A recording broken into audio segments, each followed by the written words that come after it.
আন্তর্জাতীয় মানবাধিকার কমিশনের জিলা কার্যকারিণী বৈঠক ব্যাসনগর হোটেল দয়ালে অনুষ্ঠিত হয়েছে। এই বৈঠক আরম্ভর মহাপ্রভু শ্রী জগন্নাথ নিকটরে পুষ্পমাল্য অর্পণ ও প্রদীপ প্রজ্বলন করা যাইতিলা।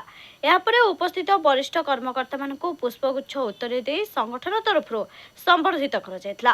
এই জিলা কার্যকারিণী বৈঠকরে যাজপুর জিলার বিশ্ব মানব অধিকার সংগঠন কিপরি মজবুত ହେବ সে বিষয়ে আলোচনা হয়েছিল। জিলার গাঁ ঠার আরম্ভ করে সহর ও বিশেষ ভাবে শিল্প খনি অঞ্চলের জনসাধারণ কিপরি নির্যাতন শিকার হেউଛନ୍ତି, সেমানଙ୍କର মানবাধিকার উল্লঙ্ঘন ହେଉଛି, ସେମାନଙ୍କୁ ଉଚିତ ନ୍ୟାୟ ମିଳିପାରୁନାହିଁ। ଶିଶୁ, ମହିଳା, ଶ୍ରମିକ, ଖଟିଖିଆ, ଦିନ ମଜୁରିଆ ମାନେ ବାରମ୍ବାର ଅବହେଳିତ ଓ ଶୋଷିତ ହେଉଛନ୍ତି, ସେ ବିଷୟରେ ସମସ୍ତେ ଜାଣି ସୁଦ୍ଧା ନୀରବ ରହୁଛନ୍ତି।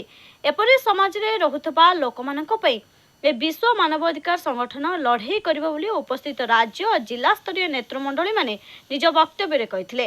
ଶିଳ୍ପ କାରଖାନାର ପ୍ରଦୂଷଣ ଓ ଶ୍ରମିକମାନଙ୍କ ବିଭିନ୍ନ ସମସ୍ୟା ଉପରେ ମାନବାଧିକାର କମିଶନର ପକ୍ଷରୁ ଆଗାମୀ ଦିନରେ ଚିଠି କରାଯାଇ ତାଗିଦ କରାଯିବ ବୋଲି ସୂଚନା ଦିଆଯାଇଥିଲା। ଯେତେ ବଡ଼ ରାଜନୈତିକ ବ୍ୟକ୍ତିବିଶେଷ ହୁଅନ୍ତୁ କି ଧନୀଶାଳୀ କି ବାହୁବଳୀ, ଯିଏ ବି ଗରିବ ଲୋକମାନଙ୍କ ମାନବାଧିକାର ଛଡ଼ାଇ ନେବାକୁ ଚେଷ୍ଟା କରିବ ତାକୁ ଆଉ ଛଡ଼ାଯିବ ନାହିଁ। ଜିଲ୍ଲା ସଂଗଠନ ପହଞ୍ଚି ତା ବିରୁଦ୍ଧରେ ସ୍ୱର ଉତ୍ତୋଳନ କରିବା ସହ ନ୍ୟାୟିକ ଲଢ଼େଇ କରିବ। ଏ ମାନବ ଅଧିକାର ସଂଗଠନକୁ ସମସ୍ତ ଜନସାଧାରଣ ଓ ଗଣମାଧ୍ୟମ ଆଗେଇ ଆସି ସହଯୋଗ କରିବା ପାଇଁ ରାଜ୍ୟ ସଭାପତି ଡକ୍ଟର ରାମଚନ୍ଦ୍ର ରାଉତରାୟ ଆହ୍ୱାନ କରିଥିଲେ। ଯେଉଁଠି ବି ଏପରି କିଛି ଘଟଣା ଘଟୁଛି ତାଙ୍କ ସଂଗଠନ ଦୃଷ୍ଟିକୁ ଆଣିବା ପାଇଁ ନିବେଦନ କରିଥିଲେ। ସମସ୍ତଙ୍କ ସହଯୋଗ ସବୁ ଏକ ହୋଇ ରହିଲେ ଏକ ସୁସ୍ଥ ସମାଜ ଗଠନ ହୋଇପାରିବ ବୋଲି ମତ ପ୍ରକାଶ ପାଇଥିଲା। ଏହି କାର୍ଯ୍ୟକାରିଣୀ ବୈଠକରେ ନୂତନ ଭାବରେ ଯାଜପୁର ଜିଲ୍ଲା ସଭାପତି ଭାବେ ଅବସରପ୍ରାପ୍ତ ପୂର୍ବତନ ଆରକ୍ଷୀ ଅଧୀକ୍ଷକ ରବୀନ୍ଦ୍ରନାଥ ଦେଓ ଓ ଜିଲ୍ଲା କାର୍ଯ୍ୟକାରୀ ସଭାପତି ଭାବେ ଜନ୍ମଞ୍ଜୟ ଦେଙ୍କୁ ଦାୟିତ୍ୱ ଅର୍ପଣ କରାଯାଇଥିଲା। ଅନ୍ୟମାନଙ୍କ ମଧ୍ୟରେ ଜାତୀୟ ସଭାପତି ଡକ୍ଟର ଅଭିନ୍ନ ହୋତା, ରାଜ୍ୟ କାର୍ଯ୍ୟକାରୀ ସଭାପତି ଅବସରପ୍ରାପ୍ତ ଆରକ୍ଷୀ ଅଧୀକ୍ଷକ ରାଜକିଶୋର ତୋରା, ଜାତୀୟ ସଂଯୋଜକ ସୁମନ ନାୟକ ପ୍ରମୁଖ ଯୋଗଦାନ କରିଥିଲେ। ଏହି ବୈଠକରେ ଜିଲ୍ଲାର ମାନବ ଅଧିକାର କର୍ମୀ ଓ ବୁଦ୍ଧିଜୀବୀ ମାନେ ଉପସ୍ଥିତ ରହିଥିଲେ। ମୁଁ ଡକ୍ଟର ରାମଚନ୍ଦ୍ର ରାଉତରାୟ, ରାଜ୍ୟ ସଭାପତି ୱାର୍ଲଡ ବିଶ୍ୱ ମାନବାଧିକାର ସଂଗଠନ ଭୁବନେଶ୍ୱର। ଆଜି ଯେଉଁ କାର୍ଯ୍ୟକାରିଣୀ ବୈଠକ ହୋଇଛି ଏହାର କ'ଣ ଅଭିପ୍ରାୟ ଅଛି? ସାର୍, ଆଜି ଯେଉଁ କାର୍ଯ୍ୟକାରିଣୀ ବୈଠକ ଏଠି ବସିଛି, ଯାଜପୁର ଜିଲ୍ଲା ସବୁ ଜିଲ୍ଲାରେ ଭଲ ଆମର ସଂଗଠନ ଚାଲିଛି। ଯାଜପୁର ଜିଲ୍ଲା ମୋତେ ଟିଭି ମାଧ୍ୟମରେ ଆପଣମାନଙ୍କର ଟିଭି ମାଧ୍ୟମରେ ମୁଁ ଯେଉଁ ଶୁଣିବାକୁ ପାଉଛି ବା ଦେଖିବାକୁ ପାଉଛୁ, ଯେତେ କଦର୍ଯ୍ୟ କଥା, ଯେତେ ସବୁ ଜିନିଷ ଗୁଡ଼ାକ ଯାଜପୁରରେ ବହୁତ କ୍ରିଏଟ୍ ହେଉଛି, ତାକୁ ଦମନ କରିବା ପାଇଁ, ତାକୁ ଦବେଇ ଦେବା ପାଇଁ ଆମର ଏ ସଂଗଠନ ଆବଶ୍ୟକତା ମନେ କରୁଥିବାରୁ ଏ ଯାଜପୁର ଜିଲ୍ଲାକୁ ମୁଁ ସ୍ଥିର କଲି। ଏ ଯାଜପୁରରେ ଖୁବ୍ ଶୀଘ୍ର ନୂତନ କର୍ମକର୍ତ୍ତା ନିଯୁକ୍ତି କରି ମା' ଭଉଣୀକି ସୁରକ୍ଷା ଦେବା, ବିଶ୍ୱ ମାନବାଧିକାରକୁ କ୍ଷୁଣ୍ଣ କରୁଥିବା ବ୍ୟକ୍ତିକୁ ସୁରକ୍ଷା ଦେଇ ତାକୁ ଆଇନ ଅନୁସାରେ ଦଣ୍ଡ, ଯେଡ଼େ ପ୍ରଭାବଶାଳୀ ବ୍ୟକ୍ତି ହେଉନା କାହିଁକି, ତାକୁ ଆଇନ ଅନୁସାରେ ଦଣ୍ଡିତ କରିବା ପାଇଁ ଆଜି ସଂଗଠନକୁ ପୁରା ମଜବୁତ କରିବା ପାଇଁ ମୁଁ ମୋର ମନ ଭିତରେ ପ୍ରୟାସ କରିଛି। ଯାଜପୁର ଏକ ଖଣି ଅଞ୍ଚଳ ଏବଂ ଶିଳ୍ପ ଅଞ୍ଚଳ, ଆଜ୍ଞା, ଅନେକ ଜିନିଷ ହେଉଛି, ସେଥିପାଇଁ ସଂଗଠନ କ'ଣ କ'ଣ କରିବ? ଯାଜପୁରରେ ଯେଉଁ ଖଣି ଖାଦାନର ଯେଉଁ ଏଇଟା ଗୋଟେ ସୁନ୍ଦର ପ୍ରଶ୍ନ ମୋତେ ପଚାରିଲେ। ଯେଉଁ ନିର୍ଗତ ହେଉଛି, ପଲ୍ୟୁସନ୍ ନିର୍ଗତ ହେଉଛି, ଜଳବାୟୁ ଯେମିତି ବିଶୁଦ୍ଧ ଯେଉଁ ଦୂଷିତ ହୋଇଯାଉଛି, ସେ କାରଖାନା ଦ୍ୱାରା ଦୂଷିତ ହେଉଛି, ସେ କାରଖାନା ଉପରେ ଆମର ପ୍ରଭାବ ବେଶୀ ପଡ଼ିବ। କାରଖାନାକୁ ତାଗିଦ କରିବାକୁ ପଡ଼ିବ।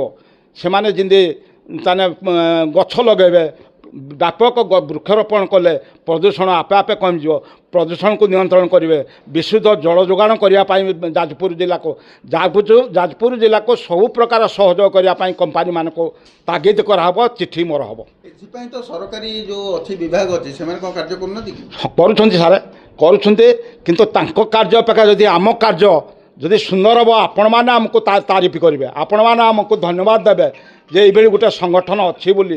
ସେହି ଦୃଷ୍ଟିରୁ ସମସ୍ତେ ଯଦି ମିଶିକିନା ଆମେ ଯାଜପୁର ଜିଲ୍ଲାକୁ ସମସ୍ତେ ମିଶି ହ୍ୟୁଜ୍ ପରିମାଣରେ ଯଦି ସଭ୍ୟ ମିଶାଇକିନା ଆପଣମାନଙ୍କ ଅଞ୍ଚଳକୁ ଯଦି ଆମେ ଲୋକମାନଙ୍କୁ ଯଦି ସେବା ଯୋଗାଇ ଦେବୁ। ମୋର ପ୍ରଶ୍ନ ଥିଲା, ଯଦି ସରକାରୀ ବିଭାଗ ଅଛି ତ ସେମାନେ କାମ କରୁନାହାନ୍ତି, ସର୍ବ ଉପରେ କିଛି ପ୍ରେସର ଆପଣ? ସେଇ ମୁଁ ଆଗଣ କହିଲି ଆଜ୍ଞା, ସରକାରୀ ସ୍ତରରେ ବା ବେସରକାରୀ ସ୍ତରରେ ପ୍ରଭାବ ସୃଷ୍ଟି ହେବ। এই ହ୍ୟୁମାନ୍ ରାଇଟ୍ସ ପ୍ରଭାବ ସୃଷ୍ଟି କରିବ। ତେଣୁ ସରକାର ତା ମୁଣ୍ଡ ତେତିବ।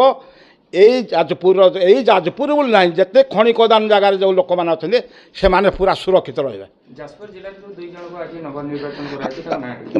ଆଜି ଯାଜପୁର ଜିଲ୍ଲାରେ ଜଣେ ସଭାପତି ଆଜି ଆପଣମାନଙ୍କର ପ୍ରିୟ ସଭା ତାଙ୍କ ଘର ଏଠି ବାରଗାଡ଼ିଆ ସେ ଅଛନ୍ତି ଆଡ଼ିସନାଲ୍ ଏସ୍ପି ଥିଲେ ଅନୁଗୁଳରେ ରବୀନ୍ଦ୍ରନାଥ ଦେଓ ମହୋଦୟ ସେ ଅଛନ୍ତି ସଭାପତି ଆପଣଙ୍କ ଜିଲ୍ଲାର ଆଉ ୱାର୍କିଂ ମୋ ସାନ ଭାଇ ଜନ୍ମେଦେୟ ନାଥ ଦେଓ ସେ ଅଛନ୍ତି ୱାର୍କିଂ ପ୍ରେସିଡେଣ୍ଟ। ୟା ପରେ ସଭ୍ୟ 4000ରୁ ଉର୍ଦ୍ଧ୍ୱ ସଭ୍ୟ ସଭା ଆପଣ 2 ମାସରେ ଦେଖିବେ। ଏଇଟା ହେଲେ ଗୋଟେ ଜେନେରାଲ୍ ମିଟିଂ କରିବେ ଆପଣଙ୍କୁ ଡାକିବି ପ୍ରଥମେ ଆପଣମାନେ ଟିକେ ପ୍ରସାର ଆପଣମାନଙ୍କର ସହଯୋଗ ମୁଁ କରିଦେବି ଯେଉଁ ମୁଁ ଶବ୍ଦ ମୁଁ ହେଟା କହୁନି ଆମେ ସମସ୍ତେ ମିଶି ଆପଣମାନଙ୍କର ସହଯୋଗ ମୋର ବେଶୀ ଦରକାର 90% ସହଯୋଗ ମିଡ଼ିଆମାନଙ୍କର ମୋର ଦରକାର। ମୋ ନାଁ ଜନ୍ମେଞ୍ଜୟ ଦେଓ ପାପୁ ଦେଓ ଘର ବାରଗାଡ଼ିଆ। ପ୍ରଥମେ ସ୍ୱାଗତ କରିବି ଆପଣମାନଙ୍କୁ ସାମ୍ବାଦିକ ବନ୍ଧୁମାନଙ୍କୁ ବହୁମୂଲ୍ୟର ସମୟ ନଷ୍ଟ କରି ଆପଣ ଏଠି ଉପସ୍ଥିତ ଥିବାରୁ। ଆଜି ଯେଉଁ ସମ୍ମାନ ଆମକୁ ଦେଇଛନ୍ତି ସେଥିରେ ଅନେକ ଗୁରୁଜନ ଅଛନ୍ତି।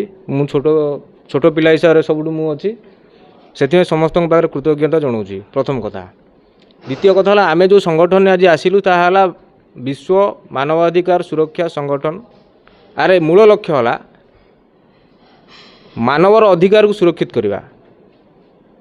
ତା ପୂର୍ବରୁ ମୁଁ କହିଲ କି ମାନବିକତା ନିଜ ଭିତରେ ଜନ୍ମ କରିବାକୁ ପଡ଼ିବ, ନହେଲେ ଆପଣ ମାନବର ଅଧିକାରକୁ ସୁରକ୍ଷିତ କରିପାରିବେ ନାହିଁ। ଆହ୍ୱାନ କରିବି ଯାଜପୁରର ପ୍ରତ୍ୟେକ ମା' ମାଉସୀ ଭଉଣୀ ଗୁରୁଜନମାନଙ୍କୁ ବୁଦ୍ଧିଜୀବୀମାନଙ୍କୁ ଯୁବକମାନଙ୍କୁ ବିପୁଳ ମାତ୍ରାରେ ଆମ ସହିତ ସହଯୋଗ କରନ୍ତୁ ଏବଂ ମଣିଷର ମୌଳିକ ଅଧିକାରକୁ ତାକୁ ପାଇବାରେ ସହଯୋଗ କରନ୍ତୁ। ପ୍ରଥମ ଥର କହି ରଖିବାକୁ ଚାହେଁ ବର୍ତ୍ତମାନ ଯେଉଁ ଏଠିକାର ଖଣି ପାଣି ଆଉ କହିବାକୁ ଗଲେ ତୋରାଣି ବି ସବୁ ବିଷାକ୍ତ ହୋଇସାରିଛି। ଲୋକ ରୋଗରେ ମରୁଛନ୍ତି। ଖଣି ଖାଦାନ ତାଙ୍କର ପ୍ରକୃତ ପ୍ରୋଟୋକଲ୍ ଫଲୋ କରୁନାହାନ୍ତି। ଏଠି କରପସନ୍ ବଢ଼ି ବଢ଼ି ଚାଲିଛି। ତେଣୁ ଯେହେତୁ ଆମେ ଦାୟିତ୍ୱ ନେଲୁ ଆଜି ଯାଜପୁର ଜିଲ୍ଲାର କାର୍ଯ୍ୟକାରୀ ସଭାପତି ହିସାବରେ, ତେଣୁ ଯୁଆଡ଼େ ଅନ୍ୟାୟ ଅନୀତି ହେବ ଆମେ ତାକୁ ଗୋଡ଼େଇ ତା ପଛରେ ଯିବୁ, ତାକୁ ସଫା କରିବୁ। ଏଥିରେ କାହାକୁ ବି ଛଡ଼ାଯିବନି। ସେ ପ୍ଲାଣ୍ଟ ହେଉ ମାଇନିଂ ହେଉ ଆପଣଙ୍କର କୌଣସି ପଲିଟିସିଆନ୍ ହେଉ ଇଏ ସାଧାରଣ ଲୋକ ହେଉ, ଯିଏ ଯାହାର ଯେଉଁଠି ମଣିଷର ମାନବିକ ଅଧିକାର କ୍ଷୁର୍ଣ୍ଣ ହେବ ସେଠିକି ଆମେ ଯିବୁ। ଯାଜପୁର ବିଜୟରଶ୍ମି ତ୍ରିପାଠୀଙ୍କ ରିପୋର୍ଟ।